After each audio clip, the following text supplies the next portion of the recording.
Hi friends, welcome to the killer channel. Friends, ఎవరైనా మా ఛానల్ని సబ్స్క్రైబ్ చేసుకోకపోతే సబ్స్క్రైబ్ చేసుకోండి ఫ్రెండ్స్. అలాగే ఎవరైనా మీ డాగ్స్ అమ్మాలనుకుంటే మా ఛానల్ వాట్సాప్ నెంబర్కి మెసేజ్ పెట్టండి ఫ్రెండ్స్. ఇవాళ మీకోసం long coated German shepherd puppies తీయడం జరిగింది. ఇది హైదరాబాద్ దగ్గర విద్యానగర్లో అవైలబిలిటీలో ఉన్నాయి. అండ్ దీని ఓనర్ ఏం చెప్పారంటే ఇవి 32 to 35 డేస్ మధ్యలో ఉన్న బేబీస్ అని చెప్పడం జరిగింది. అండ్ మేల్కి ఏమో 27K అండ్ ఫీమేల్కి ఏమో 24K డిమాండ్ చేస్తున్నారు.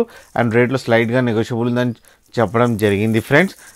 అండ్ ట్రాన్స్పోర్టేషన్ ఫెసిలిటీ కూడా ప్రొవైడ్ చేస్తా అన్నారు ఫ్రెండ్స్. మీరు చూడొచ్చు బేబీస్ ఎంత యాక్టివ్గా, ఎంత హెల్తీగా, ఎంత క్యూట్గా ఉన్నాయో ఫ్రెండ్స్. మీకు ఎవరికైనా నచ్చితే టైటిల్లో కాంటాక్ట్ నెంబర్ ఇస్తాను, కాంటాక్ట్ అవ్వండి, అతనితో మాట్లాడి తీసుకోండి ఫ్రెండ్స్. అలాగే మన ఛానల్ని సబ్స్క్రైబ్ చేయడం మాత్రం మర్చిపోకండి ఫ్రెండ్స్.